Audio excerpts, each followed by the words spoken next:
When it comes to planning a retreat, there's ways to get it to go from average to incredibly transformative. Welcome to Retreat Boss, where we speak about inspired travel for fun, transformation, and profit. Guest experts will give you their tips and tricks on creating the most impactful retreats, both for you and your clients. Whether you want a meditative getaway, a wellness trip, or a business escapade, we provide you with the best advice in organizing and hosting a tremendous event. Join Catherine Contos as she talks with fellow experts about creating exclusive and successful retreats. Dive deep into the most unique activities, the best destinations to visit, and the most uplifting trips out there that you can discover. Here is your host, Catherine Contos. Ira Bowman is the owner of Bowman Digital Media and Project Help You Grow. He strives to help people build their business visibility via social media management and website development. He is a professional photographer, videographer, and graphic artist with a flair for writing blogs and press releases. And he balances it all out with his beautiful wife of 20 years and 8, yes, you heard right, 8 children. Welcome to the show, Ira. Thank you. You have me blushing until you tease me about the 8 kids, but I get that a lot. You're a very, very busy guy. But then the question that I get is, are they all yours? Like, people are surprised, like, did you adopt them or mixed families or whatever? Like, no, they're all mine. Like I said, you're a busy guy. That's for sure. No doubt about it. I have an active hashtag called Strive for 9. Oh, really? Yeah, my wife hit me back with hashtag 8 is enough. In fact, it's kind of funny. We'll get into it, I'm sure. But we had a live podcast for a while called 8 is enough, hashtag 8 is enough. My wife and I were on the show together. Oh, that's so funny. I love that. I'm going to follow that. I want to see what's going on with that on social media. There you go. Well, you know what? It's not obviously the first time we meet. The reason you're here is because I love what you do. And I find that you have great insight. You have a tremendous following on LinkedIn. What is it now? 195,000, 200,000 people following you on LinkedIn? Yeah, I think it's, as of this recording, it's 197 something. I don't know. That's insanely amazing. Congratulations on that, right? Thank you. Yeah, a lot of people talk about that one, but on LinkedIn, I'm actually more proud. My Project Help You Grow audience is over 25,000 on the business page for Project Help You Grow, and the business page for Bowman Digital Media is over 4,000. So, and then as you know, I manage a lot of social media pages for other businesses. I have over 100,000 business page followers as well, and I actually think that's harder to do. So, it is. I'm not in the profession, but I know it is because I see it with my own stuff, that it is a lot more difficult. And, I think it's so important that you do have those followers for somebody who will likely hire you, because that helps. Correct? 100% helps. In fact, on LinkedIn specifically, if we're getting into the nuts and bolts already, but business page followings on LinkedIn directly correlate with your Google standings in the search engines. So if you want to increase your position or your ranking in search engines, one of the ways that you can do it is build your business page following, not your personal following, your business page following on LinkedIn, and that will help your company page be seen higher in the search engines. So that's why I push so hard, not for personal following, but business page following with my clients. Amazing. How did you get started on all this? Tell me a bit about your story. It was an accident. It was an accident. In fact, if you want to do another interview, I'll hook you up with this guy. Okay. So I joined LinkedIn in 2009. I was in sales for 20 years. Okay. Business to business sales person. And that led me into graphic design and all this other stuff that we can talk about. But for social media, I joined LinkedIn as a research tool to learn more about prospects and clients and, how to better serve them and how to get them to pay attention to me. That was the idea, but I wasn't really selling online. It was just used as a research tool. Then I would go and meet them in person or at networking events and build relationships. First and foremost, everybody needs to know that I am a true believer in relationship building. Always have been. That's what makes me good at all this stuff, is I treat people like people. Follow the golden rule is something that I try to do. Okay. So from that standpoint, I was doing really well in sales until 2018. I was always one of the top salespeople for the company I worked for and in the industry that I was in, which was the print business. In fact, I had a reputation for being the cold call king. I would make a lot of cold calls. I would work, 8 hours a day doing cold calls, and I would do all the paperwork and stuff after hours. It's not an 8 to 5 job or 9 to 5 job. But the reason I got into social media networking was because in 2018 in the Bay Area of California, which is where I was living and selling, it was harder and harder to get people to meet with you in person because this phenomenon of people letting, like they were reducing staff, but they wouldn't replace them. They would just give people more responsibility at work. And so it was less and less free time. Like when I started in sales back in the late 90s and early 2000s, you could get people to commit to go to golf or go to lunch really easily. All you had to do was treat. And they were like, yeah, what day, what course, what time, I'll be there. Right. Then in the 2010 era, it started to change where it was harder and harder to get people to go to golf, but you could still pay for their lunch or dinner or whatever. Okay. But by the time 2018 rolls around, nobody got time for that. And they certainly don't want to meet you if they don't know you. They don't know, like, and trust you. They're not going to take that appointment. They don't know you. I've got too many other things to do. And nobody wants to be sold anyways, right? So I had a conversation with a guy by the name of Mike O'Connor. And Mike O'Connor is somebody that you could consider interviewing for the show. He's funny, he's dynamic, he's a little bit off the handle sometimes. So I'm conservative and he's really out there like the other way. So he's a barrel of monkeys, but you got to kind of rein him in sometimes. Anyways, love the guy. I do shows with him. I've watched them. Yeah. So Mike O'Connor, he's my running mate and we do a lot of stuff together. Anyways, he in 2018, we connected, I think in 2016, but I had never talked to him. It was just one of those connections. I don't remember how we even connected, but we did. He was on a video and he made the video into a post. And in the video, he said, hey, if you're smart, call me. And I was getting ready to commute home. I was in the Bay Area. My commute was 2.5 hours. I said, okay, let me take him up on his offer. I'll call him, even though we've never talked before, because I'm really good at sales. And this is what I've always done. And I've done it a certain way. But he was challenging some of my ideas. So I wanted to not like argue with him, but iron sharpens iron. Let me, you defend your standpoint. I'll defend my standpoint and we'll figure out. Anyways, it turns out he was right and I was wrong. Because on LinkedIn, like many people do, I was only connecting with people in my industry. And I was only connecting with people in my geographical area, the Bay Area. If you're outside the area, you're outside my industry, I didn't connect with you because I didn't know you. And that's how LinkedIn wanted it to be. So I was like, okay, great. But what Mike taught me and what made this so important was I didn't understand how the LinkedIn worked with the first degree, second degree, third degree connections. That's what that conversation opened up my mind to.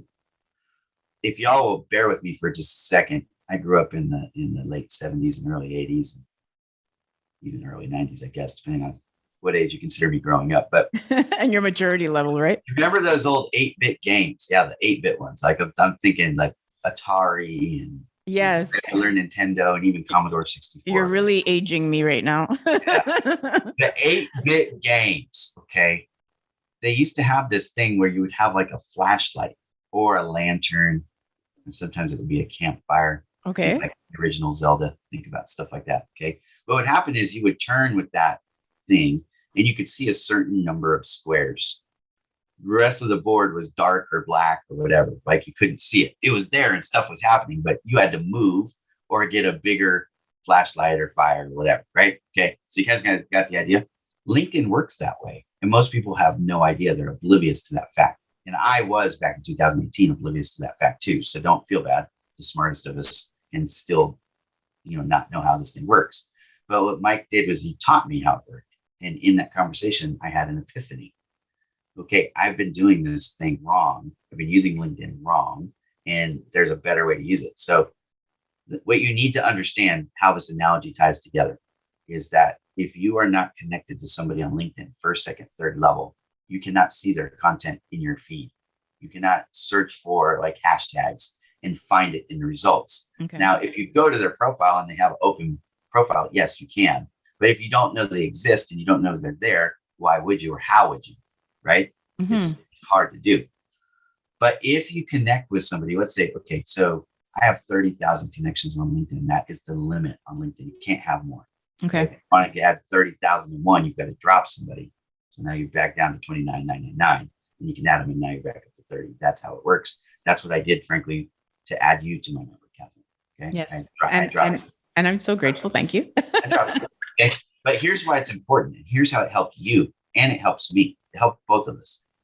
You're connected first level connections to people that I'm not. Okay. And they're connected to people that I'm not. So somebody that's connected to you, it's not connected to me, is now my second level. And people that they're connected to that I'm not connected to is now my third level. You understand? Yes. I just opened up the board more by adding it. So what you got for me is you got 30,000 people. We're probably connected to like 50 people of the same people. So you got second level connections to 29,950 people or so. Okay. Okay. How many of those people are they connected with that you're not? Let's say on average, those 29,950 people are connected to 500 people that you're not. Now I can tell you it's a lot more because I know who I'm connected to. But let's just say for simple math, it was. Do the math. Do 500 times 30,000 and see how many millions of people that is. And that's how much more exposure to the board you got just by connecting to me alone. Not only can you see their content, they can see your content. So what it might tell me as a sales professional, if you want that target audience to see your stuff organically and they won't connect with you directly, connect to somebody who's connected to them.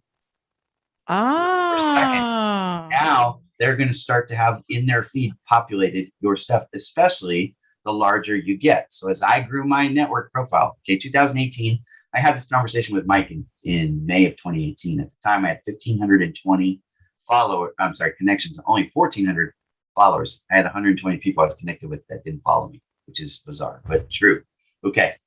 Fast forward to 2018, the end of 2018, I had grown to 25,000 connections on LinkedIn. I maxed out 30,000 February of 2019. By the end of 2019, I had 100,000 followers. And now 2022, I'm almost at 200,000. Why does that matter? Here's why it matters. Because there are people that are not connected to me that are my prospects. And the larger my network grows, the more when I post, I get views, I get comments, I get shares, I get engagements. The more that happens, the more I dominate people's feeds. So then when, as a sales rep or as a business owner, which I am now, when I reach out to somebody and say, hey, I'd like to talk to you about this, we may have never met, but I guarantee you they've seen me before. They know my name. They don't always recognize how they know my name, but they're like, yeah, I got to take that call because I know that. Somehow I know that name. Right. And it opens doors that you would never have opened. In fact, it opened the door to me being a business owner. You talked about earlier in the show opening, I've been married for over 20 years, it's actually 22 years, and we have 8 kids. Well, as you could probably imagine in California, especially the Bay Area, my cost of living was really, really high. So I never thought that I would financially be able to own my own business. That's the truth. I always felt like I would be good at it, but I couldn't do it because I couldn't afford the ramp up period. I couldn't step out on my own and live on, what am I going to live on? Right? Because I don't believe in leveraging debt the way some people do. And I probably need to grow in that area, but I'm relatively debt free. I have great credit score because I don't, I own my vehicles. The only thing I have, honestly, that I owe any money on is my home. Right. So I do have a mortgage, but that's it. So I didn't want to take out like this big loan or whatever and live on that. That to me didn't make business sense. So I never did that. But in 2020, I was laid off because of COVID related. It wasn't performance based. It was, they're basically shutting down the whole location. So what did I do? I launched my business in June of 2020. In that very first month, I was able to pay all my bills. I didn't have to take out a single loan. I didn't put anything on credit cards. I was able to, with the money that I had and the money that I generated, I was able to pay all my bills and then some, a little bit. Actually, I had a little left over. But I started my business with $12,000 in the bank. That's all I had, which would sustain my family for about 2 months. So I had to start a business, get rolling, and bring in revenue, serious revenue in the first 2 months. It's not a very big, as you know, as a business owner, that's not a very big window. No, it's not. And that's a huge motivation, though. And as a sole provider, right? Right. And a little crazy, right? Well, That's high risk. That's high risk. It shows you the confidence that I have Yeah. in what I do. Well, fast forward to now, and I now make over 6 figures a year in profit. Okay. And my business has only been around for 18 months, if you do the math. Right. So we broke 6 figures in sales the first fiscal year. Congratulations, because you know what? That doesn't happen too often in your first year. You know that. And when you took that chance, that leap, what was let's say the formula that made you take that leap? Because that's a big leap. It all comes back down to what we're talking about. Yeah. Right? This all ties together. This is why this is the only reason I bring it up, is because when I tell people, this is what you're going to hear on LinkedIn a lot. I don't want to just connect with anybody. I want to connect with quote unquote the right people. Well, I'm going to tell you that everybody is the right people. If you are discriminating who you connect with, you're being short-sighted. Because even if you never talk to that person, even if they could never be a client of yours or whatever, you don't think they could professionally help you. What they are, every single person, as long as they're connected to somebody that you're not connected to, they are a gateway, if nothing else. So I have a question. This is a little different than the rest of social media. Am I correct in saying that? Because let's say on Instagram, it's completely unique. Yeah. Yeah. LinkedIn's the only one that works this way. And frankly, it's the one that everybody wants to use for business. So they don't understand how it works. They make a lot of faulty assumptions. And that's why they don't get the reach that they want, because they don't take the time to learn. You need to know the algorithm, how it works. This is why people hire me. Okay. They hire me because I know how the algorithm works. I study it, and we put out content in algorithm friendly formats, and that helps extend the reach. But going back to what gave me the confidence to do this, I'm going to open the door. When I had 150,000 people on LinkedIn, I didn't have to do anything. I didn't have to make an ad. I didn't buy any advertisement at all. My marketing budget was, just buying the things I needed to do the work. Right. I had to upgrade my computer. I had to buy some software. I had to do that. Right. Like that was it.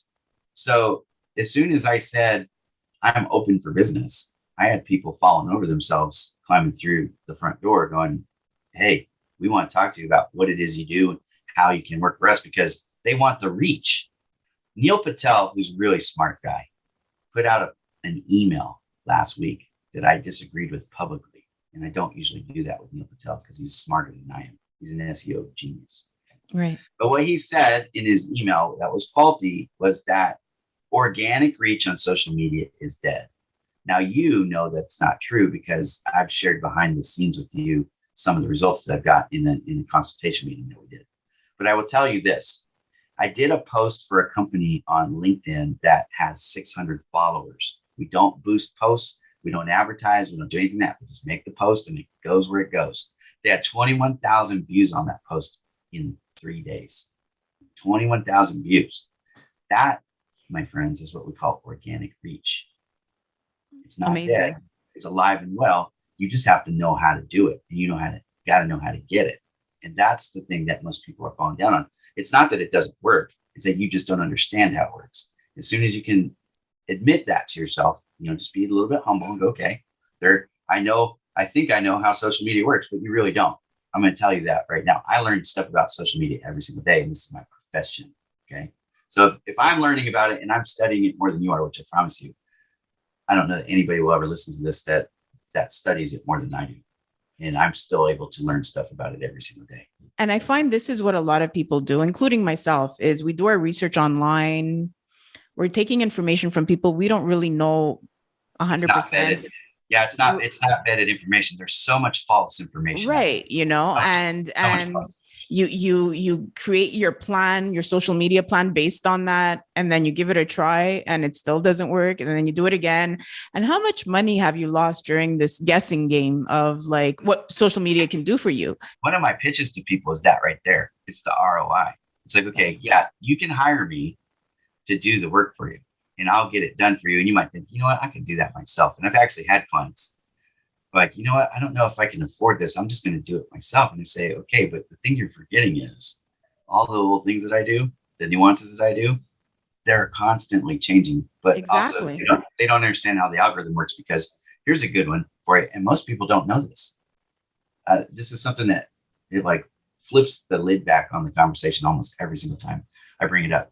Let's say that I was running retreatboss.com's social media, just as a hypothetical. I mean, it's a crazy idea, right? Let's just say that was to happen. You and I could create, theoretically, the exact same post. I could write it. I could send it to you. Right. You could launch it from your business page on LinkedIn. Mm-hmm. I could do the same thing. If we were to run those at the exact same time, now you can't because it's one page. You can only run one of them. But let's just say, theoretically, in a vacuum, we could launch them both. The one that you launch would get outperformed by the one I launched by a mile. Because it doesn't make sense, Ira. We launched the exact same content from the exact same platform, from the exact same business page. Why does that make sense? Well, here's why.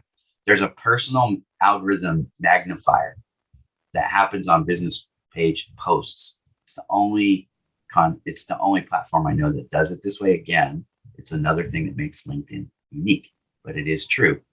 So what happens is, if I go to retreatboss.com LinkedIn page and make a post, it's going to use part of the algorithm score is going to be my personal algorithm.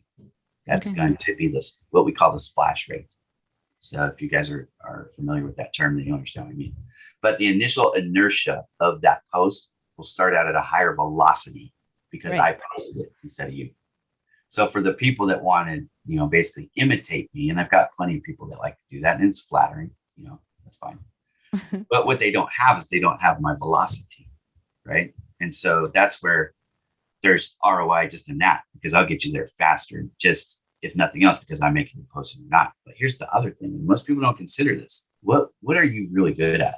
Well, you're good at event planning, right? That's what Catherine Contos is a genius at. Right. So imagine if instead of wasting 10 hours a week trying to figure out how to do this marketing stuff, you had 10 extra hours to do what you're actually really good at. How much more money could you make if you had hired somebody to do the stuff that you're not good at? For example, at Bowman Digital Media, I'm not an accountant. I don't want anything to do with my books. The very first thing I did, even when I only had $12,000 in the bank, was I hired myself a bookkeeper and an accountant, because I knew if I wasted my time trying to do my books, not only would I do it wrong, it would drain my energy. I would constantly be living in fear that, like fear of missing out. What am I missing? The tax benefit, or I classified this thing wrong, or I didn't pay a tax payment, or, oh my gosh, there's so many things. And that stuff can get you in jail. You know what I mean? Anyways, so stress relief. Focus on the things you're really good at. Source the things that you're either not good at or you don't enjoy. As a business owner, you go way, way farther. You know what? There's a few things that you said there that I teach myself to, either my clients or my students. And it's like, you're there to perform. You have a program. If you're a coach, or if you're a yoga teacher or a business leader, whatever you are, if you're thinking about where John is and if the chef is cooking right, or I don't know, if the plan is going properly, then, you're literally hurting yourself because you're not focused. And that also hurts your guests, whoever's there, whatever you're teaching. Okay. So it's really an awful way to do things, because you need to be focused on your program. And it's the same thing like you need to be focused and let them figure out the rest of the stuff so they could spend more time on being amazing at what they do. Yeah. And even inside my own company, I have 14 people that work for me. Okay. Now they're not full-time employees. I have a different employment model. I use 1099 W-2 or 1099 labor, right? I hire business owners and they work for me on project stuff. But one of the teams that I employ, they do SEO backlink building, and we do PPC campaign management. Okay. I don't do that work. My company does it for my clients, but I have team members that do that. Why? It's not that I can't do it. I know how to do all of them. I've done all of them. In fact, when my company first started, I was a one-man band, and that's what I did. I had to do it all. But what I learned very quickly is, for scalability and for just personal satisfaction and a whole other variety of reasons, it was better to hire people who were better at it than me, who enjoy it. That's what they like to do, right? Like, I don't want to be in there associating words as keywords and negative words, and oh my gosh, it just goes on and on and on, right? But that's what they enjoy and they're good at, right? So I think part of being successful in life, no matter what you do, is identifying the things that you're good at, the things that you enjoy, and the things that you're not good at, or the things that stress you out. And try to build a strategy that allows you to maximize the things that you're most efficient at and good at, enjoy, and hand off the things, or find ways to delegate the things that you're not as good at. And you'll have a much higher quality of life. And even if you make a little less money because you had to spend a little bit extra to get that off your plate, say, I don't ever worry about my books. I don't ever worry about my taxes, because that's being done by a professional. You know Exactly. I mean? Exactly. And the other thing you pointed out was the fact that you do have such a strong social media following. When I was, when I am, and when I was looking for people, whether, for social media or any type of marketing, and I would look at their numbers, I swear to you, they didn't have anywhere near the followers you had. And I get hit on by marketing companies. I mean, I swear people are not actually reading profiles and looking. They're just blindly sending out spam. Okay. right. But I get hit on at least 10 times a day from marketing companies saying that they're going to help me increase my SEO, get better results on social media. And I'm the kind of guy that I'll go and look. I want to know, like, well, okay, if you're Gary Vaynerchuk and you're running VaynerMedia and you've got 4 million followers, okay, I'll consider hiring you. There's no shame in my game. Like if it makes financial sense, I'll do it. So I look them out. But if you're contacting me, telling me you're going to increase my social media, and you've got 2,000 followers on your personal, and you've got 500 or 50 on your company page, and be like, if you're good at this, why don't you do it for yourself then? Exactly. And that's for me, that's their selling point, right? And it's like, but you're trying to sell me something that you don't have yourself, right? So, well, because you've seen my presentation, but I don't have a canned presentation where I show people a PowerPoint and, or a fancy brochure. What do? I get on a screen and I share screen, and I go and I just go real time. Let's look at some real results, and I'll show you what I do. I give you examples of the posts we make, and I give example of the views that we get, comments, and all that activity. And that's just for the social media stuff. Then for the SEO stuff, we go. I like to use SEMrush. If you're not familiar with that, get familiar. That's a good one. A lot of people use Neil Patel stuff. Use whatever you want, but I'll take people and I'll start showing them. Well, these are the pages that we do SEO for, and this is the kind of domain authority that they got. This is the kind of website traffic they've got. This is what their competitors look like, and we get into the woods a little bit, into the details on what we're doing. But the reason why I do it that way, Catherine, is because anybody can say whatever they want, and I'll tell you that as a 20-year plus sales professional, I'm pretty good at selling.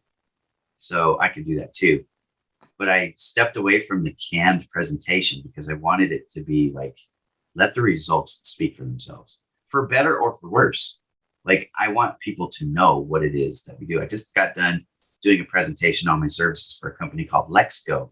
LexGo is it's a platform where you can collaborate either inter office, or you can have host events and stuff. It's kind of a cool platform. So we're talking about doing speed networking with Mike and Ira on this platform, LexGo. And the guy goes, well, how many people do you think you'll get to show up to these meetings? And I said, I don't know, probably like 20 or 30. I think the guy was expecting me to say like 10,000 people. You know what I mean? I'm like, it's really hard to get people on LinkedIn to leave LinkedIn. It just really is. But the fact is, there's more to what I do than just the actual event itself. We're going to promote the heck out of the event. And that's where you're going to get a lot of your ROI. But then we're also going to invite people to try it when they're there, and it'll grow like a wildfire. And I said, over time, we'll build this thing up to several hundred, and that's what you need. And he really appreciated. He told me this is like, I really appreciate the candor here. Like, you're not trying to oversell this thing. You're trying to give me realistic expectations. And I said, look, my goal in life and everything I do is to underpromise and overdeliver every single time. I'm all shucks. Trust me when I say that I take this stuff really, really seriously, and I'm pretty good at it. But at the end of the day, I don't want you to have expectations that, it's just magic. Like, if you sign up for a PPC campaign with me, just know that probably for the first month or two, you're not going to see an ROI, because we're going to be doing a lot of research and development and getting the apparatus set to be extremely successful. Now, in month 2, you're going to start to see some good results, but still, it's probably not going to be paying for itself yet. But by month 3, the growth will just you'll be floored. Like, how did they do that all of a sudden? Right. Because we did so much research and so much learning, and it's a lot to do. But, it's not a magic button, to borrow a Staples thing, right? There's no easy button.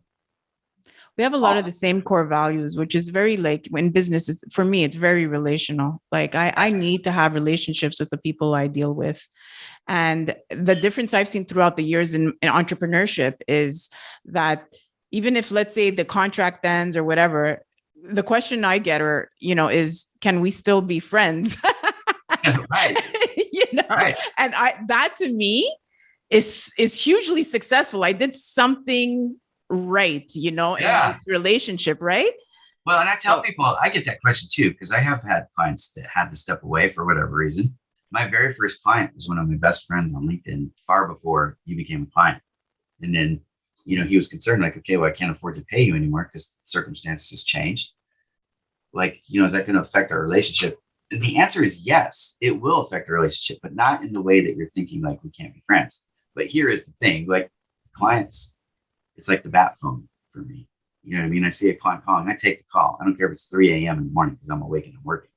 So a friend, I'm not going to respond to as fast as a client. And that's just the way I do it. Now, some people don't have that, right? Everybody's got to set up their life in a way. But for me, it does affect the relationship, but not in negatively as far as like, I don't like you as much, or I wouldn't give you the shirt off my back. Of course I would do all those things. You know what I mean? But also, as a client, when the client texts me or emails me or calls me or sends me a direct message, that goes immediately on my follow-up list for that day as soon as I can get back to them, with a friend or my mom or, even my wife. My wife was teasing me the other day. I signed off the phone with my mom the same way I sign off the phone with my wife. And I guess my wife had never heard me do that with my mom before. She's like, wait a minute. I don't know. She's like, wait a minute. Hold on. That's how you say goodbye to me. Like, I made a boo-boo there, Catherine. Were you in the doghouse or? Little bit. Right? A little bit. Yeah. That didn't win me any brownie points for sure. No kidding. Hey, life is real. You know what I mean? Like, yeah, you'd like to say in an idealistic way, of course, it won't affect our relationship at all. And, for all intents and purposes, that's what I mean. But, realistically, there is some difference because you have to prioritize your time, and in a call, like I will get emergency calls from my clients for different things, and sometimes it's something they need me to do, or they made a faux pas, or they've got a troll on social media. They need some help dealing with it. Those kinds of things are getting gaslit and they don't know how to respond, or their website's down, or a video isn't working, or they've got a meeting that they forgot to tell me about and they need some graphics created. I mean, it could be all kinds of different things. Right. And I have to prioritize that because they're relying on me and my team to do that work for them. Question for you. Shadow banning, is that a real thing that 100%. Social media does? 100%. Yeah. This is where knowing the algorithms makes a huge difference. Shadow banning can happen for a variety of reasons, and every platform has different ways and reasons why they will do it. But one of the most common things with shadow banning is tagging people that are not responding to your posts. So be careful who you tag and post in the comments. Don't just tag people, like, who was it in the news? I want to say it's Bill Gates, but no, Tesla, the guy that Tesla got shadow banned? That's Elon Musk. Okay. There's a lady in the news who was cyber stalking Elon Musk. Okay. So she got blocked on a platform for, I think it was Twitter. She could no longer use Twitter because she was not using it. Now that's not shadow banning, but the activities that she led to the block got her shadow banned for sure. What is shadow banning? Shadow banning is this. Shadow banning is when you make a post and do everything right, and your post doesn't get seen by anybody. This happens a lot on TikTok and stuff. On TikTok, girls will go a little too far with showing cleavage or whatever because they're trying to get the likes and stuff. And that's, TikTok. It happens on Instagram too. So they get shadow banned. What does that mean? They'll put out a video. They expect it to be seen by 1,000 people or 10,000 people or 100,000 people, 1 million people, whatever is their normal response rate. And it gets seen by like 10 people or 100 people. You go, wait a minute. That doesn't make sense. What happens with shadow ban? So when you're putting out content and you know what your normal response rates are, and you get dramatically less, that's most likely a shadow ban, especially if you see it happening.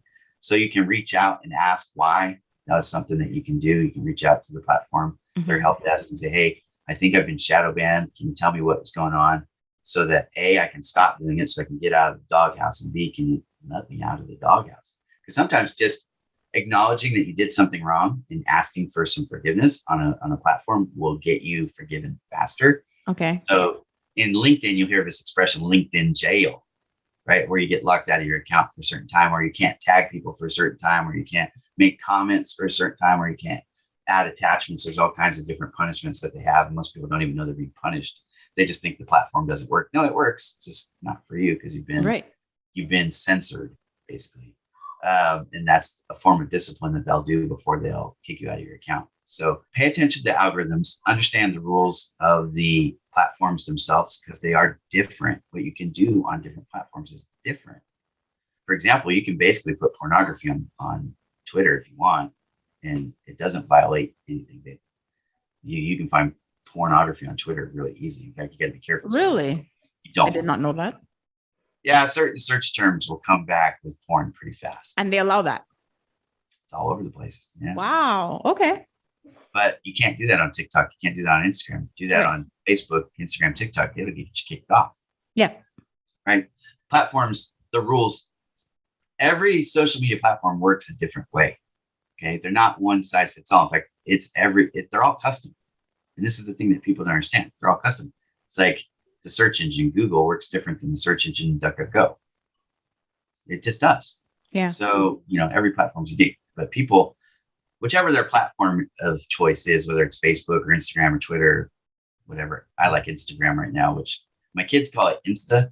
I had this funny poll. What do you call Instagram? Do you call it Instagram? Do you call it the gram? Do you call it Insta? Do you call it IG? IG. I call it, frankly, I don't really call it anything. It's just Instagram. So I guess I call it Instagram. But I said, I kind of remember calling it the gram. And my kids all laughed at me like I'm ancient. They go, Dad, you're so old. Like nobody calls it the gram anymore. And I thought, sure they do. So I put up a poll on LinkedIn, and I think it was like 2% of the respondents said the gram.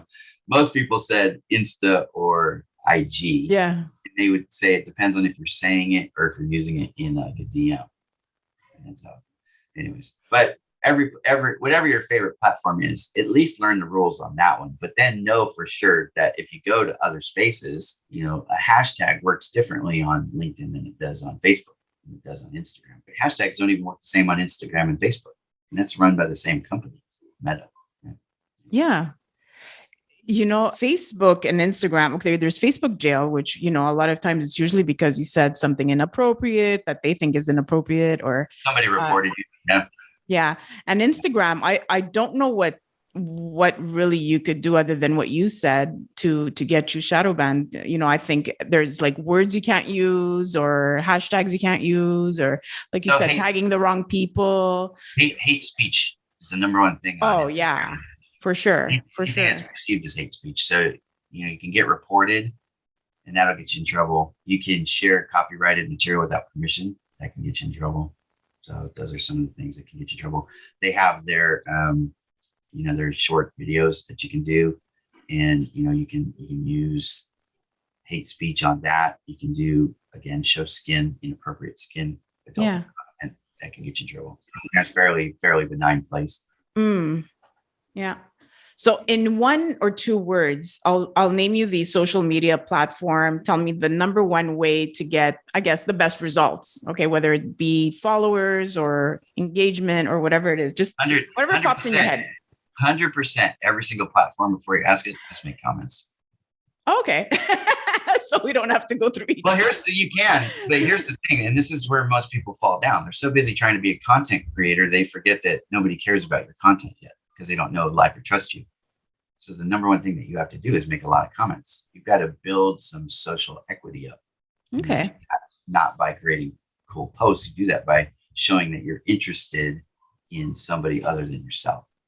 If I surveyed 100 people and asked them what their favorite topic is, nobody's going to say themselves out loud, because that sounds awful. But in reality, on social media, everybody's favorite topic is themselves. It's the truth. Not, right? So what do you want? When you make a post, you want people to see it, like it, comment on it, share it. That's the stuff that you want.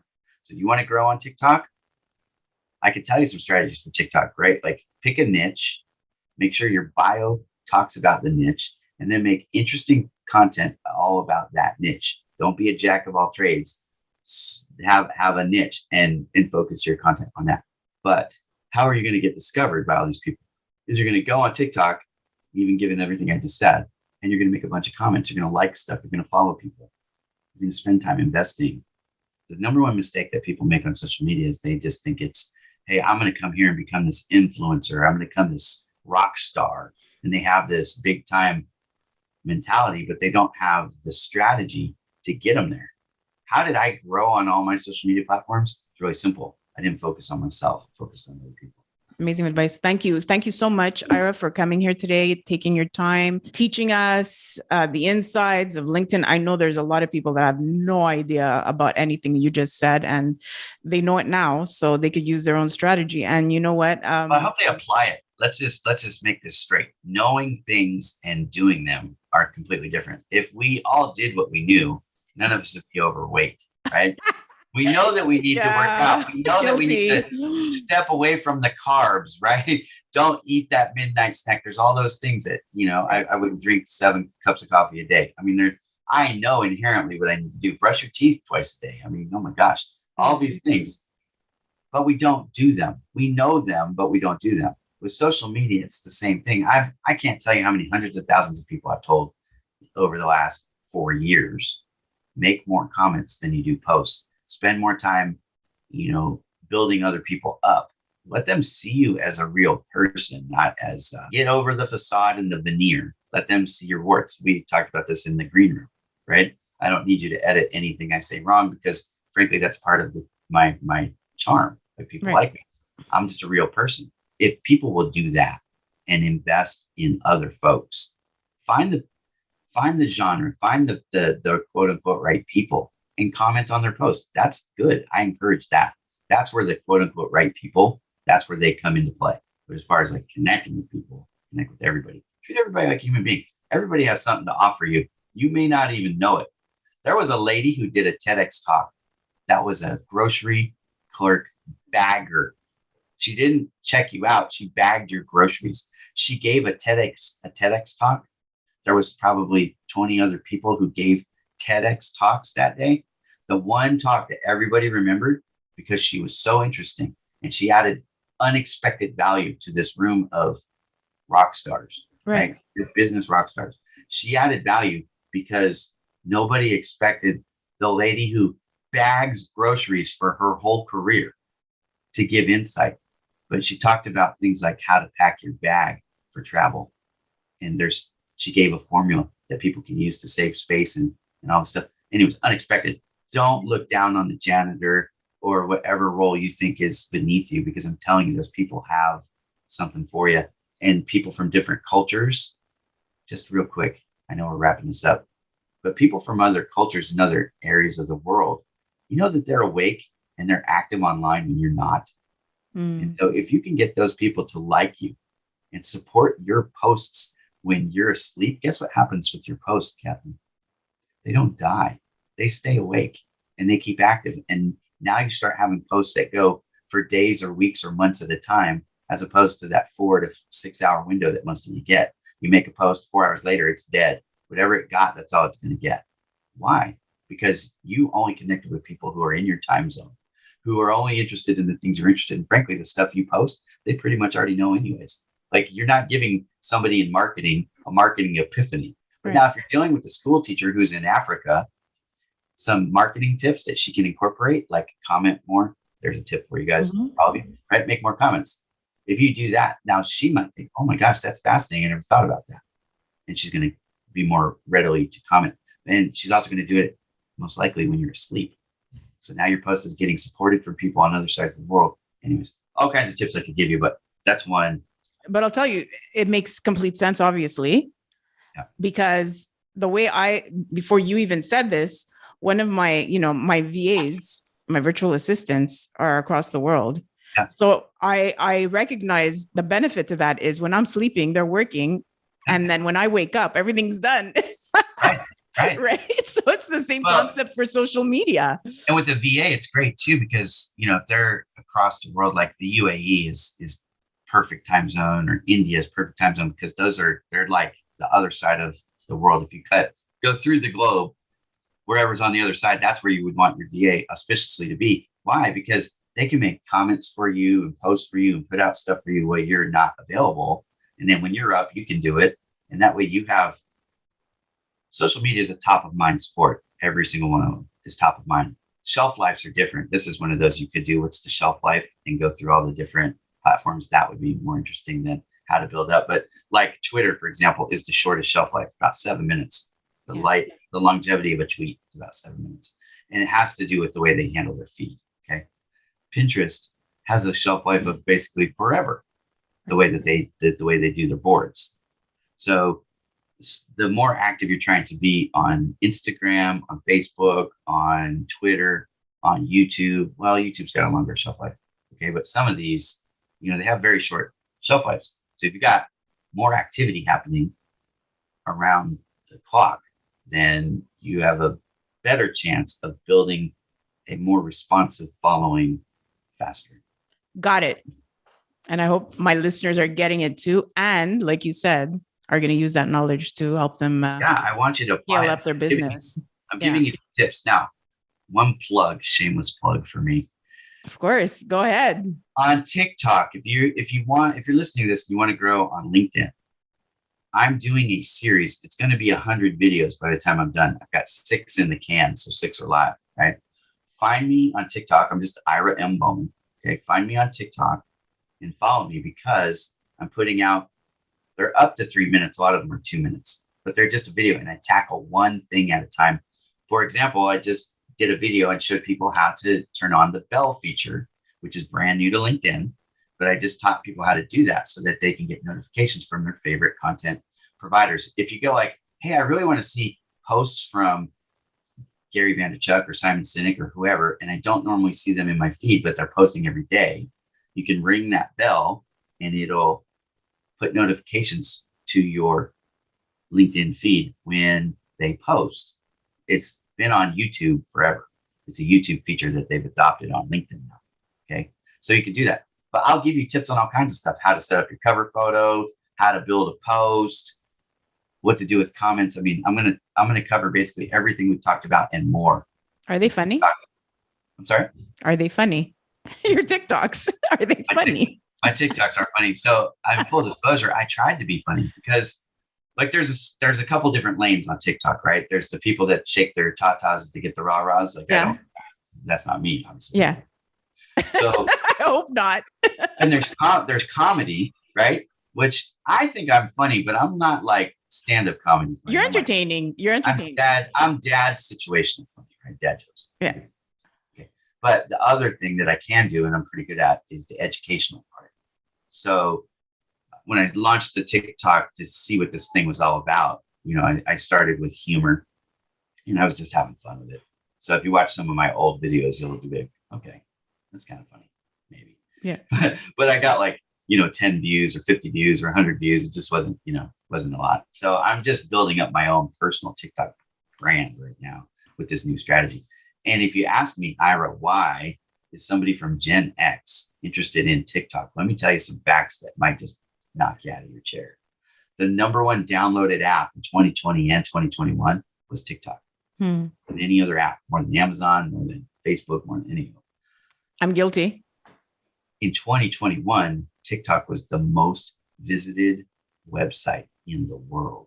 Think about who we're talking about competing against: Google, Amazon, YouTube. In the United States, 81% of adults use YouTube. Very interesting fact, but more people spent more time on TikTok. And that's the whole world, not just adults. Okay. So demographics matter. When I'm doing stuff for my clients, I want to figure out who their target audience is, and then I'll be where their audience is for them. Okay. But TikTok has been ignored or dismissed by far too many people as a place for, the millennials and Gen Zs and that stuff. What you got to understand is it's a platform where you can sell a lot of products and build a huge following if you know what you're doing. So I'm not going to make TikToks on how to use TikTok. I'll probably do that on YouTube.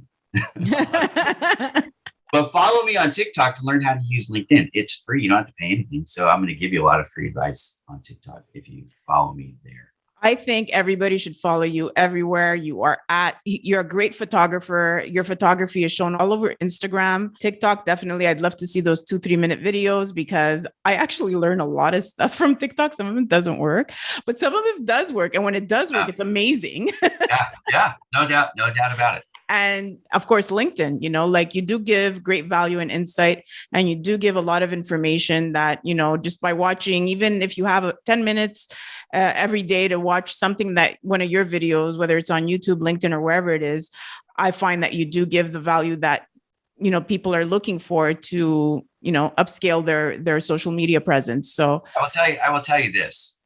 It is really not easy to amass 6 digits of followers anywhere. Okay. It's not easy. But one thing I will tell you is universally true. You have to, as a content creator, to get to that stratosphere and to stay there, because you can lose followers. I don't know if people realize that, but people hit the unfollow button just as fast, if not faster, than the follow button. So to grow and to keep it and to maintain it is what's universally true, is there has to be value add. Whatever that value is can be different. Right? Like I said, we talked about the people on TikTok that are shaking their tatas.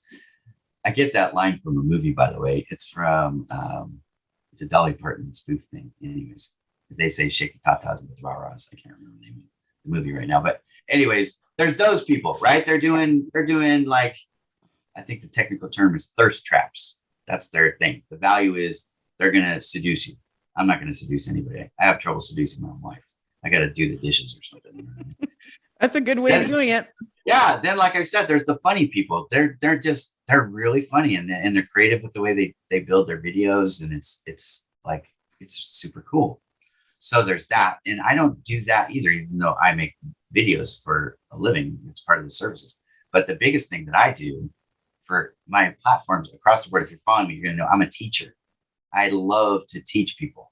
So whatever I learn that I can share, I make videos and then show people how to do it. So like for Mike O'Connor's website, Service Professionals Network, I'm a sponsor of his business, right? So you'll find Bowman Digital Media stuff as a sponsor there. So just full disclosure. But on there, like I make videos for his website, how-to videos, and then he puts them on the homepage. He got 20,000 users on that website. They're listed members. He's building a social media site. His goal is to get to 1 million people by the end of 2022. And I think he's going to get there because I'm helping run his marketing. So there you go. There's a big goal that we've got. Like when we're making videos, I make videos on how to, write a blog or how to share your video or how to follow people or whatever. And, that's what people like. Like I have that. It's clear, step by step. People don't, you said it earlier, you watch TikTok videos and sometimes stuff doesn't work. That's not what you want, right? You wouldn't keep following somebody if their advice is bad. Right. So you got to give good advice. You got to give advice that people want if you're in this educational space. But if you want to grow in a large following of any kind on any social media platform, you've got to figure out what type of value you're providing and then continue to provide that, right? So whatever it is. So that's the number one takeaway from, this interview with you today is, and we all know it, create value that people can use, comment, engage, right, with others, create relationships. This is the main message that that you're sending out today. Like I said, great value. Follow Ira wherever you can find him. He does what he says. So it's not only talking the talk, he walks the walk. Social media followers agree because he wouldn't have 6-figure followers if he wasn't that. So multiple platforms too, by the way. Multiple platforms. That's also the thing that makes me a little bit unique. It's like I'm not just a one-trick pony, and you can do. That's how I know commenting. Again, add value and comment. Those are the two main takeaways for your social media strategies. Figure out what type of value you can deliver, and then make sure you're commenting as many times as I can say it. Right, comment. Because social media, you need to be social. A lot of people forget that part of it, right? It's like, I'm here to be friendly, show myself friendly.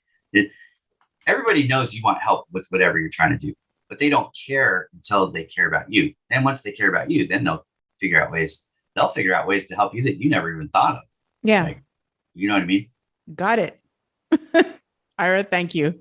Thank you for coming here. And the longest podcast ever, probably. This is my longest podcast ever, I will admit. Right. But you know what? Well worth it. Thanks again. Have yourself a fantastic night with your beautiful wife and 8 children. I know they're going to keep you busy. So yeah, there's been a couple times they've been peeking in. My studio is in my home, right? Like I think most of us are working out of our home.